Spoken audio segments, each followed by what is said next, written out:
Assalamualaikum warahmatullahi wabarakatuh. Selamat pagi, salam sejahtera untuk kita semua. Terima kasih Mas Rudi sudah berkenan. Mas Rudi, di depan saudara ini adalah saudara kita Rudi Wiratama. Lahir di Surakarta 31 Agustus 1990. Jadi jenengan itu mirip dengan anak saya Ragil gitu. Saya punya anak 4, jadi jenengan kira-kira anak saya yang terakhir itu malah Februari tahun 89, dosen IPB. Yeah.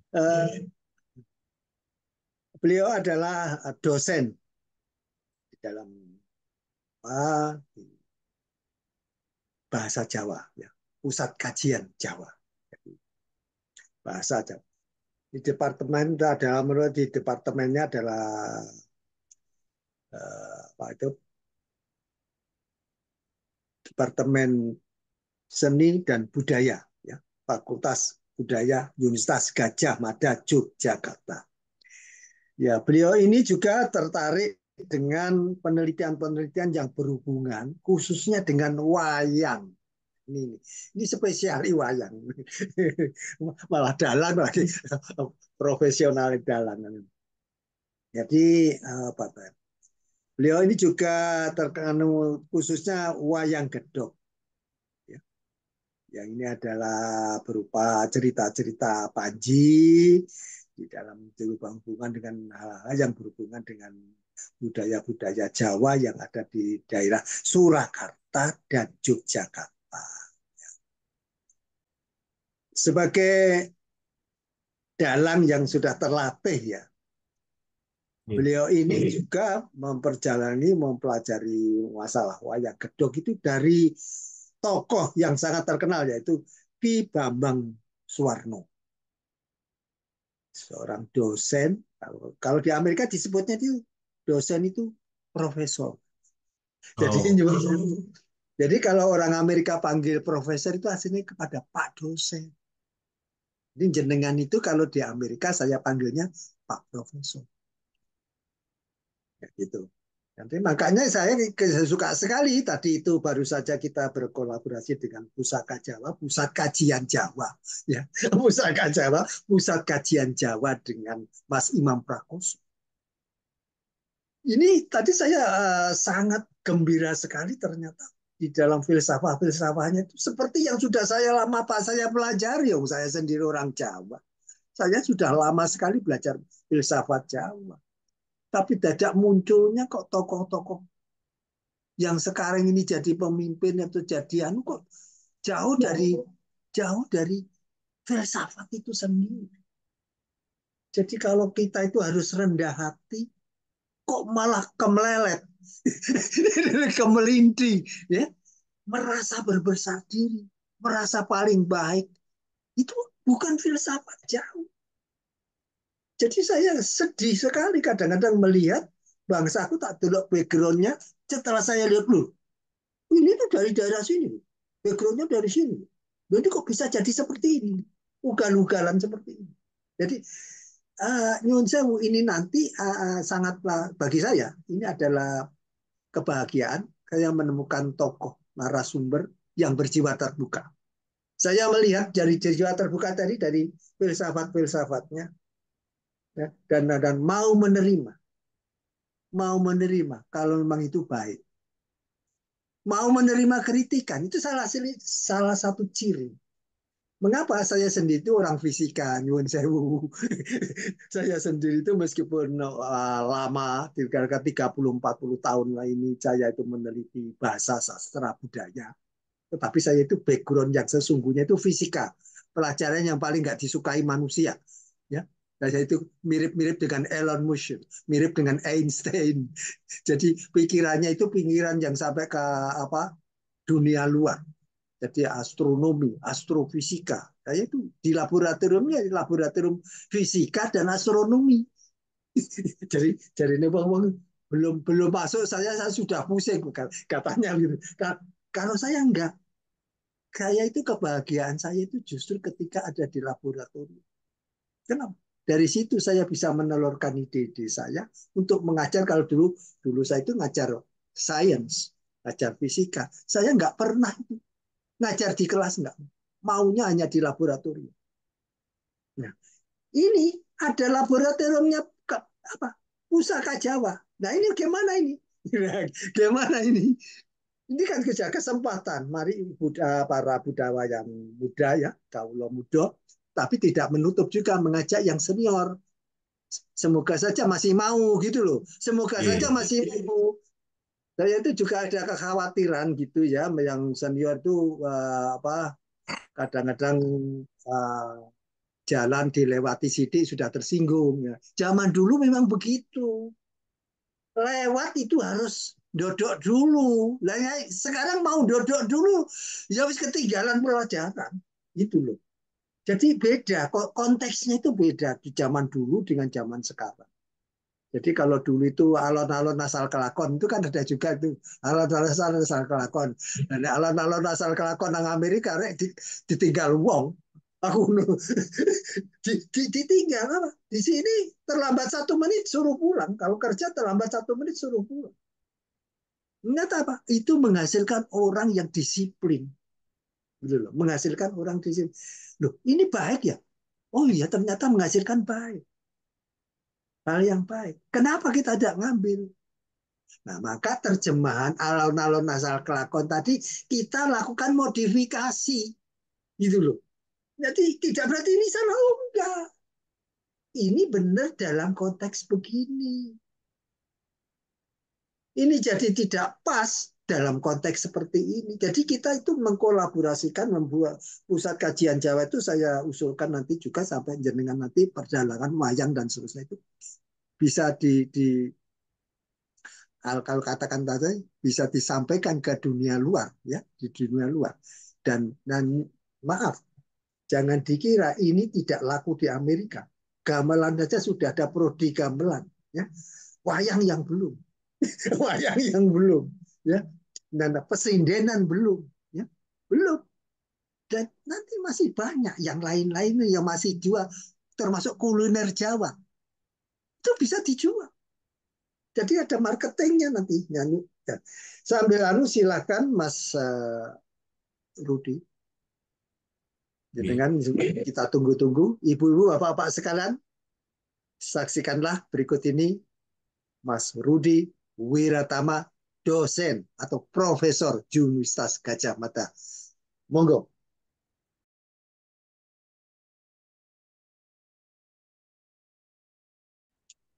Iya, baik. Terima kasih atas kesempatan yang diberikan kepada kami dari Prof. Surah Dimyati.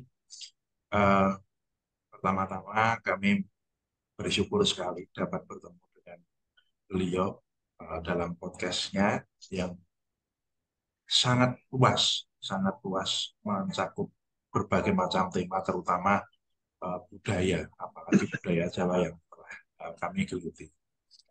Dan kemudian beliau tadi juga mengirimkan salah satu website dari Templeton. Saya baca-baca dan ternyata menarik sekali bahwa salah satu yang sedang dicari dunia itu, kalau menurut website tadi adalah intellectual humility. Jadi kerendahan hatian secara intelektual. Nah, ini sesuatu hal yang menarik karena di tengah-tengah kita yang berlaku sebaliknya. Kalau tidak berbicara lantang dan lain sebagainya, maka dianggap tidak intelek. Tapi menarik bahwa di luar itu yang ternyata dicari adalah intellectual humility. Dan ini terkait dengan juga salah satu tokoh nasional yang menjadi mentor pusaka Jawa. Beliau Pak Wibowo Basuki Cokronagoro pernah ngendiko kepada Mas Imam dan Pak Dekan Fakultas Ilmu Budaya, mengapa kok Indonesia itu carut marut, apa kok Indonesia kondisi politik, ekonomi dan lain sebagainya seperti ini. Jawabannya ternyata sangat sederhana, bahwa kita itu lahir di Nusantara tapi tidak lagi mengenal karakteristik masyarakat Nusantara lewat kearifan. Jadi perilaku gerusa-gerusu, menghalalkan segala cara, dan lain sebagainya. Sementara petuah-petuah kuno, petuah-petuah yang dahulu tidak direaktualisasikan lagi, sehingga dianggap usang dan tidak seiring zaman. Nah, salah satu yang ingin kami angkat di sini adalah tentang wayang. Wayang sebagai salah satu sumber dari nilai-nilai yang dianut oleh orang Nusantara, tidak hanya Jawa, karena yang diakui oleh UNESCO itu adalah wayang Indonesia. Jadi wayang Bali, wayang Palembang, wayang Nusa Tenggara Barat, wayang Banjarmasin, dan lain sebagainya itu semua diakui oleh UNESCO. Jadi kalau kita bicara tentang wayang, ini bukan milik orang Jawa, apalagi hanya Jawa Tengah dan Jawa Timur. Tapi memang milik Nusantara dan lebih luas lagi adalah milik dunia. Saya mohon izin untuk share apa sih yang perlu kita lestarikan dari wayang dan mengapa sampai UNESCO menjadikan wayang itu sebagai sebuah warisan pusaka dunia. Tidak hanya untuk Indonesia tapi for humanity. Ini dulu pernah saya sampaikan pada peringatan Hari Wayang Dunia tahun 2020 pada acara Kagama keluarga alumni Universitas Gadjah Mada. Namun dalam hemat kami tidak ada salahnya kalau ini kita sajikan kembali untuk merefresh dan untuk berefleksi tentang mengapa kita harus melestarikan wayang dan bagaimana cara kita melestarikan wayang. Baik, menikah dari operator dari sana. Yeah. Nah, seperti yang telah kami sebutkan bahwa wayang Indonesia telah mendapatkan penghargaan dari UNESCO sebagai Masterpiece of the Oral and Intangible Heritage of Humanity. Ini tanggalnya 3 November 2003. Akan tetapi, Hari Wayang Nasional di Indonesia baru dijadikan peringatan resmi secara nasional pada tahun 2018 saat Presiden RI yang sekarang Insinyur Haji Joko Widodo mengeluarkan keputusan Presiden penetapan Hari Wayang Nasional setiap tahunnya itu jatuh pada 7 November. Kepres ini Kepres nomor 30 tahun 2018. Namun, biarpun begitu, ada pengakuan dari pemerintah dan kemudian ada keputusan Presiden.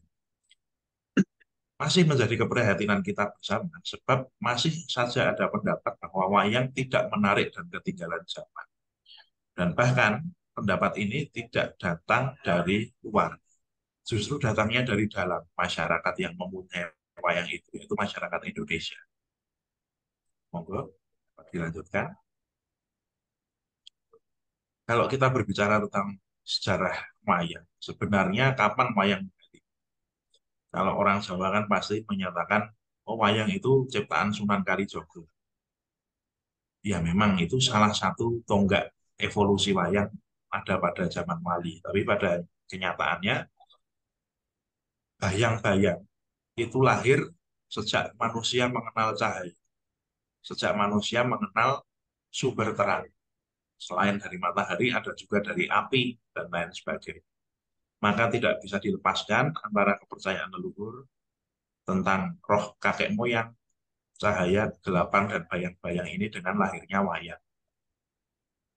Kalau dulu wayang itu adalah sarana pemujaan arwah leluhur dari animisme, kemudian nanti setelah masuk ke peradaban-peradaban besar, ada Cina dan India, atau peradaban Nusantara asli, terjadi kontak budaya di antara mereka, kemudian wayang ini lambat laun semakin berevolusi.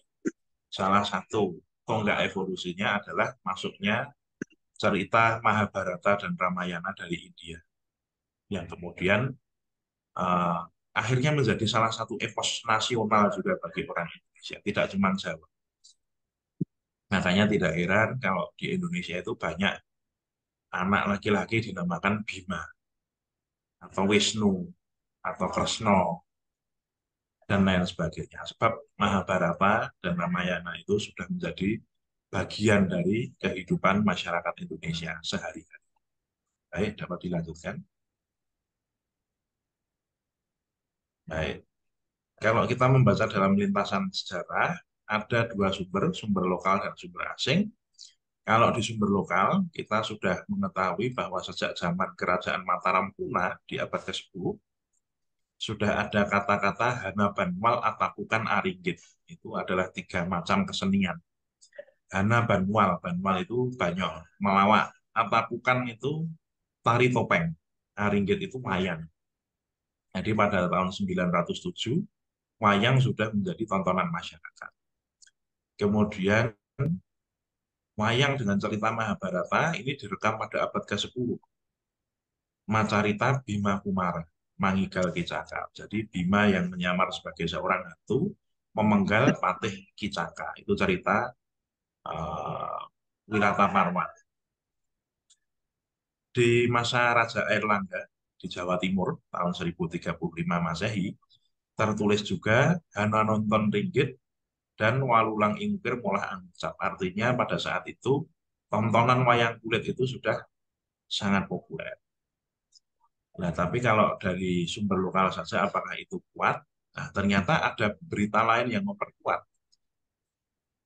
Sumber dari Timur Tengah, ditulis oleh Muhammad Ibnu Daniel tahun 1200, menceritakan bahwa di Timur Tengah pada masa kekhilafahan Abbasiyah, itu pertunjukan wayang kulit sudah ada dikenal di sana. Dan terang-terangan disebut bahwa itu asalnya dari Jawa, yang datang dari para pedagang. Karena kan orang Jawa dulu juga ada aktivitas perdagangan dengan Timur Tengah.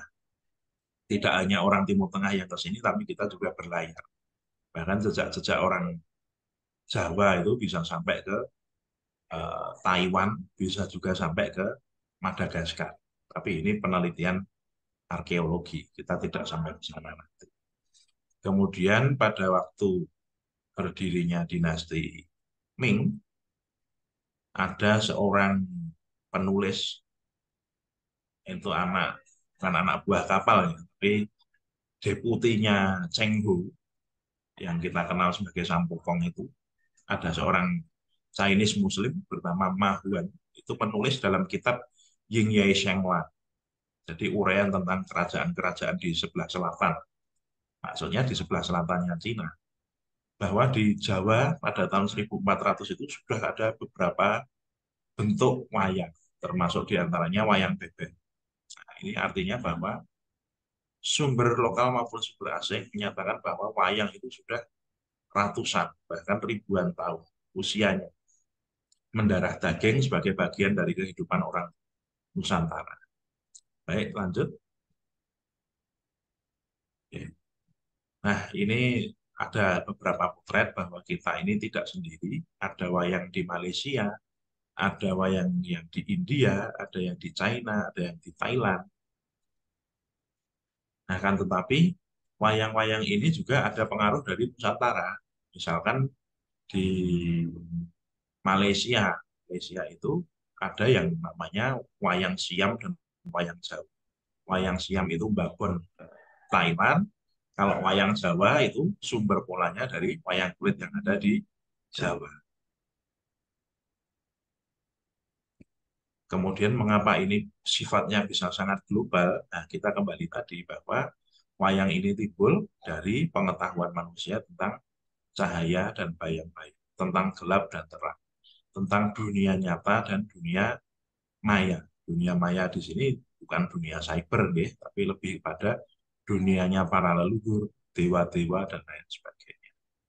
Kita lanjutkan. Nah, dalam budaya populer ini bahkan ada sebuah video game,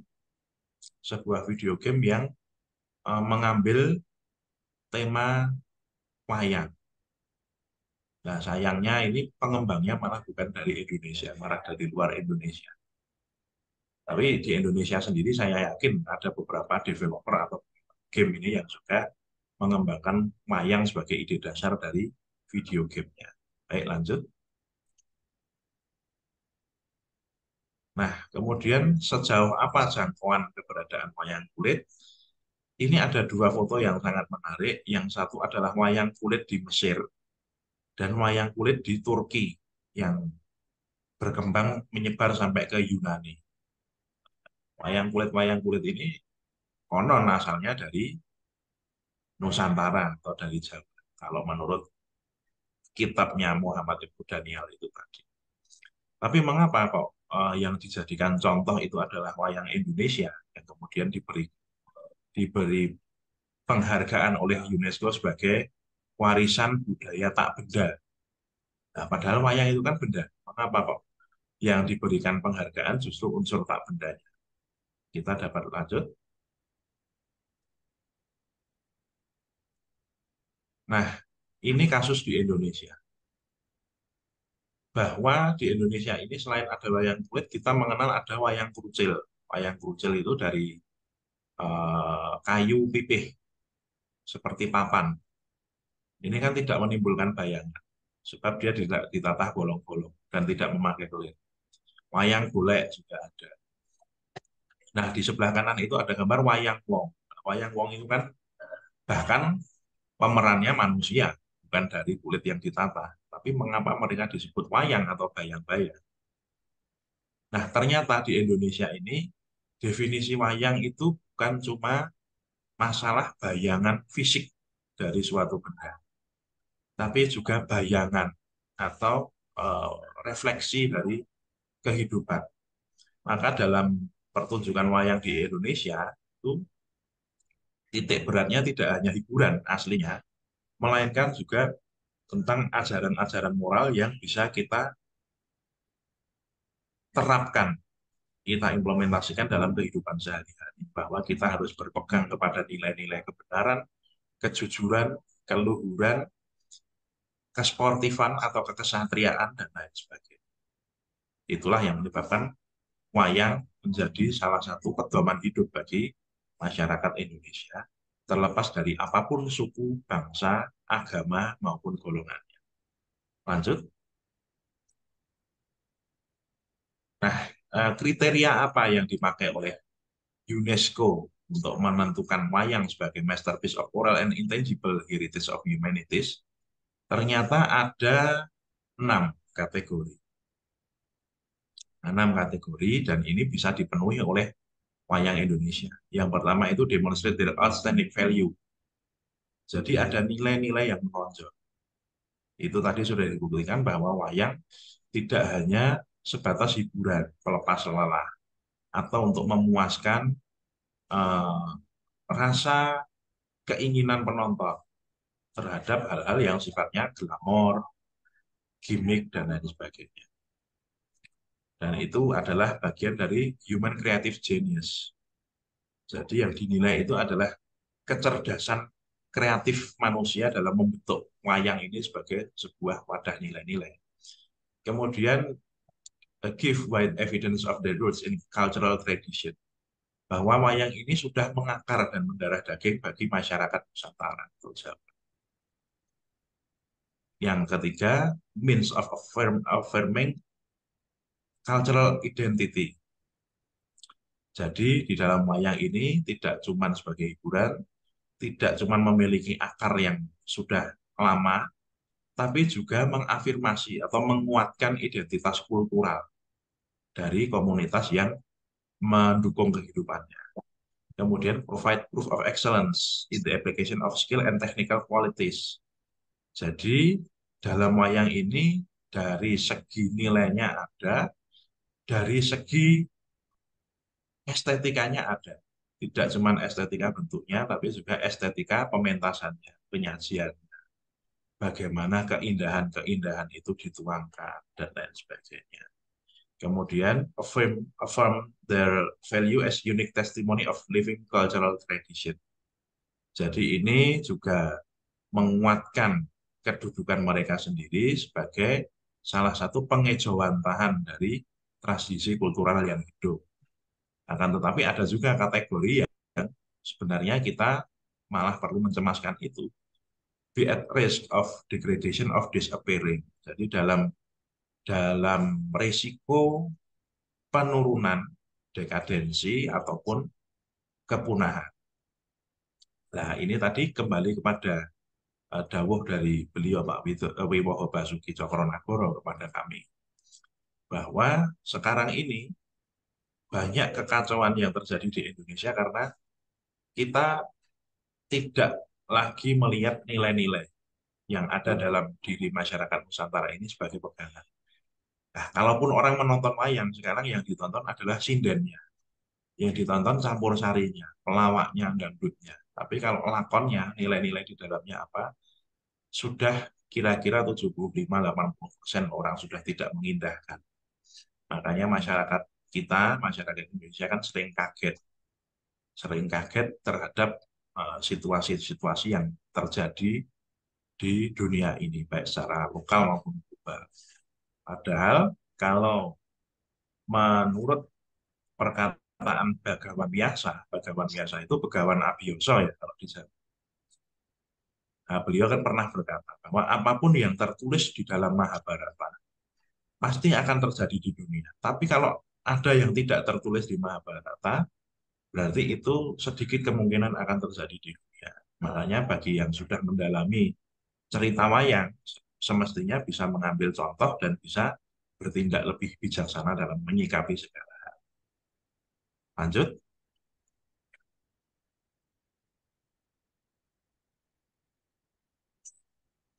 Nah, tantangan-tantangan ke depan dari wayang, yang pertama tentu saja globalisasi. Akankah wayang yang sudah distigma bahwa ini adalah budaya lokal dan dicap bahwa ini hanya milik masyarakat tertentu, ini bisa punya pengaruh global. Kemudian yang kedua, tantangannya adalah kecenderungan masyarakat yang semakin pragmatis. Jadi mereka membutuhkan sesuatu yang serba praktis, hiburan yang tidak pakai mikir, langsung mendapatkan kepuasan, langsung mendapatkan kesenangan, sehingga wayang menjadi hedonistik, hanya melayani kenikmatan itu saja. Kenikmatan visual dengan bintang tamu yang cantik-cantik, dengan lagu yang menghentak-hentak, dengan pelawak yang lucu, dan lain sebagainya. Kemudian tantangan yang ke depan, keterputusan atau kelangkaan regenerasi. Yang jelas ini bukan hanya regenerasi dalangnya, tapi juga regenerasi penanggapnya. Dan yang terpenting lagi, regenerasi penonton yang baik. Sebab kadang-kadang penonton ini eh, tidak terima kalau menerima kritikan atau ajaran dari sebuah lakon wayang. Pasti ada pembelaan-pembelaan. Seperti contohnya, walaupun saya tidak menyalahkan dalang yang punya sakit itu, banyak orang yang sekarang menggemari tokoh Rahwana atau Dasamuka. Padahal Rahwana atau Dasamuka itu sebenarnya bukan cerminan dari pribadi tertentu, tapi itu bagian dari kepribadian kita juga. Nah, kemudian yang terbaru, tantangannya apa? Sebagai sebuah tontonan massal, apakah bisa bertahan di tengah situasi pandemi? Atau sekarang di pasca pandemi? Sebab setelah pandemi ini, masyarakat kita kan sangat tergantung dengan gadget dan kemudian kehadiran-kehadiran sosial, kehadiran-kehadiran fisik ini menurun. Banyak yang memilih tidak hadir menonton wayang dengan alasan, paling besok juga di streaming. Akhirnya tidak hadir di pertunjukan wayang. Ini saya kira hanya sebagian kecil dari tantangan saja. Saya percaya bahwa di luar sana masih banyak tantangan atau hambatan yang perlu dihadapi dan diselesaikan supaya wayang ini tetap lestari dan bisa terus membuktikan eksistensinya sebagai pedoman nilai-nilai kehidupan bagi masyarakat Nusantara, khususnya di Jawa. Baik, dapat lanjut. Kiranya demikian eh, presentasi yang singkat dari kami. Kurang lebihnya mohon maaf karena memang ini sebuah presentasi yang sangat global dan sangat umum. Namun kami harap bisa menjelaskan bagaimana sih posisi wayang sekarang ini dari sudut pandang seorang pelaku seni dan juga seorang pengamat yang sehari-hari bergelut dengan dunia wayang. Demikian, terima kasih. Kurang lebihnya kami mohon maaf. Terima kasih. Ini luar biasa, Mas Rudi. Eh, Wayang ini. Jadi saya itu kan mendirikan tim Jati Podcast itu kita mulai podcast pertama itu tanggal kalau nggak salah itu 5 Mei atau 10 Mei gitu ya. 2021. Ya kita mulai itu ya mencari narasumber itu kan tidak gampang. Ya lama-lama saya karena tertarik wayang, saya diri itu penggemar wayang. Waktu kecil saya itu saya lahir di Kertosono, kecil di Kertosono. Jadi ya waktu kecil itu pokoknya ada wayang kulit itu kemanapun saya pasti ada di situ. Nah, sampai saya mencari narasumber wayang. Akhirnya saya hanya mendapatkan tiga narasumber. Tapi tiga narasumber ini saya anggap mewakili. Satu narasumber, memang yang satu ini memang akademisi ya, akademisi lulusan Akademi Seni Indonesia Jakarta ya, dia seorang doktor ya, beliau seorang doktor. Saya menggiring beliau itu sampai ke komik gitu. Gimana ini komik-komik ini? Bisa nggak komik ini nanti kita buat direproduksi lagi? Direproduksi dengan ya sudah siapakah? Itu kan masih bisa dicari itu keluarga-keluarganya. Bisa nggak direproduksi dengan bentuk yang lebih baru atau inovatif? Kalau memang mengalami kesulitan, bisa nggak dibuat animasinya? Siapa yang buatnya? Mari kita pikirkan bersama sampai kepada itu. Itu dari uh, salah satu narasumber. Ada juga narasumber yang satunya itu adalah memang pelaku wayang wong. Itu memang begitu malam melintang puluhan tahun itu ngurusi wayang wong itu memang luangan. Tadi ya saya kontaki masing-masing itu saya kontaki gimana ini kapan kita bisa lanjutkan lagi. Itu terus saya tawarkan kapan kita bisa lanjutkan lagi. Karena situasi tahun 21 kan 2021 kan berbeda dengan 2023. Apa yang bisa kita lakukan untuk mereservasi, ya, mengawetkan ini, melestarikan ini budaya kita ini. Bagaimana anak-anak muda atau generasi sekarang atau masyarakat sekarang, termasuk masyarakat luar negeri juga, masih bisa kita sajikan wayang, tapi dalam bentuk yang bagaimana? Ini kan perlu diskusi, tapi ya harus berjiwa terbuka. Harus juga kita ini kalau tidak mau berjiwa terbuka ya anak-anak muda tambah lari, apalagi orang lain. Anak-anak muda itu anak-anak kita sendiri, anak-anak kita sendiri tidak mau. Ayo nonton wayang, malah sudah malas gitu jawabannya. Di saat ketika mau bagaimana, mestinya kan ada pertanyaan balik. Kira-kira menurut kamu gimana ya? Wayang itu harus disajikan gimana? Itu dari dua. Yang sampai berikutnya itu narasumber berikutnya itu filsafat, sudah sampai filsafat wayang. Dalam filsafat wayang itu yang saya kontak juga, tapi bagus sekali dalam paling tidak ada 3 podcast yang berhubungan.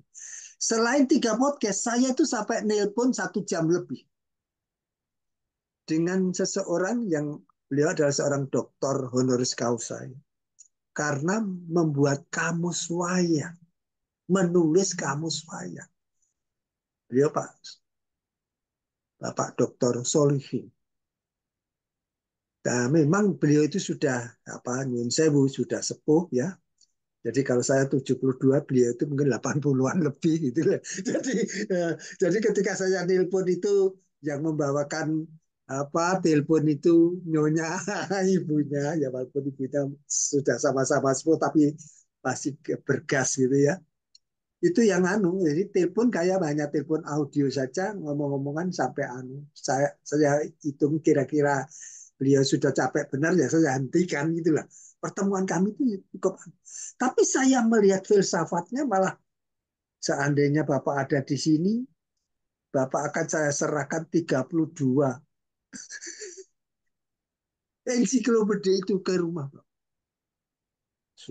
Saya bilang sudah cukup apa sampaikan ke perpustakaan saja.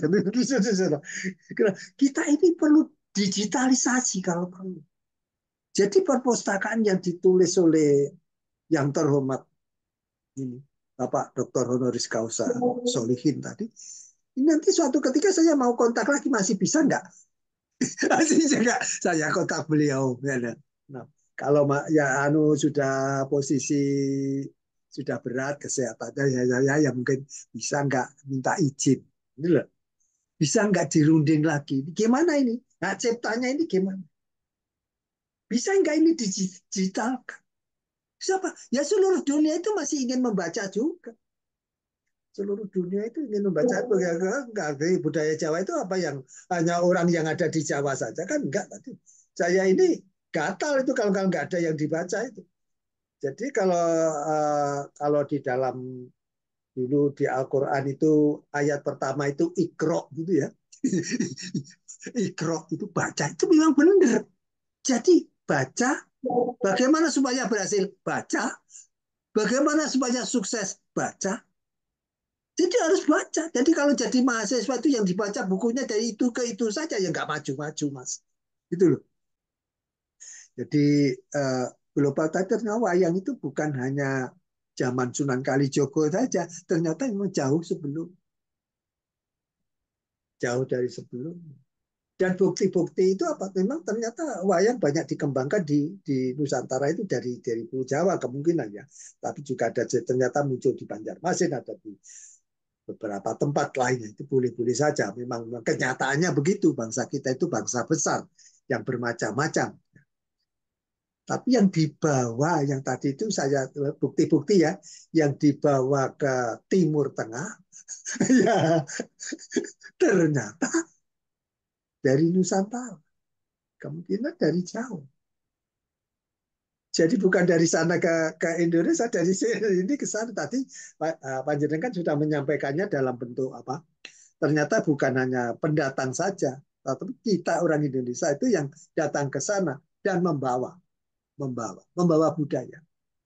Ini bukti wayang itu. Makanya tepat sekali kalau UNESCO menganugerahkan kepada Indonesia.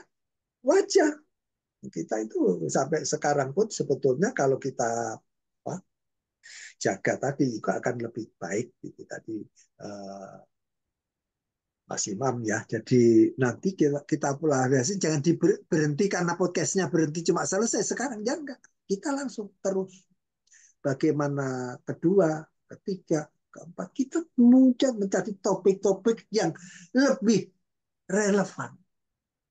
Kalau perlu anu lah membuat anu lah kuesioner kira-kira gimana ya podcast berikutnya.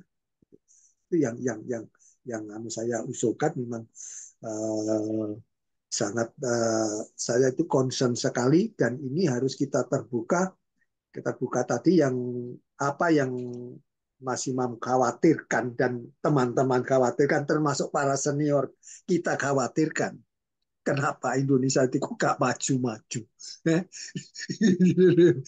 Lah kalau ada orang maju diinjek sandale jadi jatuh lagi kan sama dengan diinjak. Jadi mau maju itu nggak boleh. Malah kenapa? Kita ini kalau ada orang lain berhasil kok sakit hati. Ya? Coba kalau bukan di filsafat Jawa itu, kok sifat dengki pada temannya dapat beasiswa kok maju. Nah, saya ingin nanti ini dari Templeton ini bukan hanya saja saya yang menikmati, saya pernah menikmati ini. Ini teman-teman dari manapun silakan. Saya sudah mengirimkan, tapi nggak ada yang respon loh. Thank you dok. Tapi tidak ada actionnya. Saya meminta tolong ini dibawa ke rapat action, ya, nyun sewu, action. Jadi ini ada dana besar, uang besar. Ini yang kecil ini biarkan saja untuk yang lain. Yang ini kita konsentrasikan. Nanti saya akan bantulah kontak-kontak dengan Templeton. Ya, saya kan dekat di sini. Ya, tinggal telepon saja. Apalagi siapa kamu melihat nama saya di googling sudah tahu oh, ini dulu fellows. Jadi teman yang pernah memenangkan di Templeton.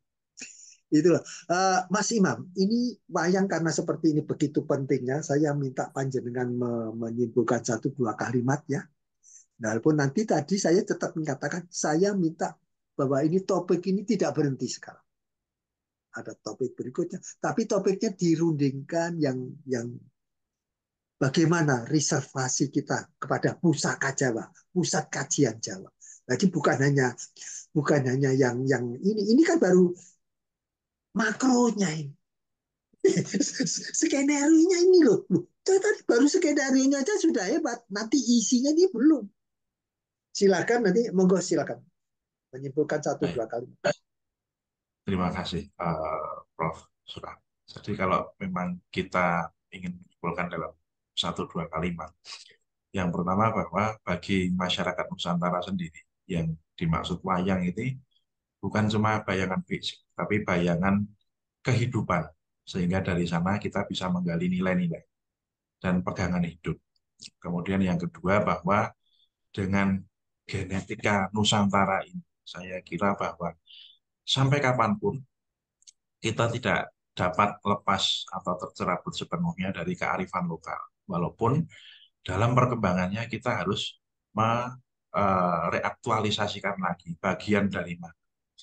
Mengapa sampai sekarang orang Jawa selalu identik dengan alon-alon waton kelaton. Padahal dalam sumber yang sama dari wayang ada juga tokoh Werkudara. Werkudara itu punya semboyan ora watak kalah, kalah-kalahi yang mati. Kalau dia belum mati, dia belum mau mengaku kalah. Berjuang sampai titik darah penghabisan. Nah ini semangat Werkudara ini mungkin yang bisa kita jadikan inspirasi bahwa oh Jawa itu tidak hanya punya sifat yang sangat introvert dan lain sebagainya, tapi juga punya kegigihan, keuletan, dan daya juang. Inilah yang ingin kita kembangkan untuk menginspirasi generasi muda supaya Indonesia ini dapat tidak hanya bangkit saja, tapi bisa maju dan membuktikan diri di persatuan global. Kira-kira demikian. Terima kasih Mas Imam Prakoso, ini adalah luar biasa dan demikianlah ibu-ibu, bapak-bapak, saudara-saudara semuanya. Kesempatan yang baik ini harus kita ikuti dengan melihat kembali dari putaran dari awal, baik melalui YouTube, melalui TikTok, atau melalui sosmed yang lain. Silakan dipelajari. Dari sinilah kita mengamalkan budaya wayang kita itu bisa disampaikan lebih menarik lagi. Terima kasih. Assalamualaikum warahmatullahi wabarakatuh. Waalaikumsalam. Selamat pagi, salam sejahtera untuk kita semua.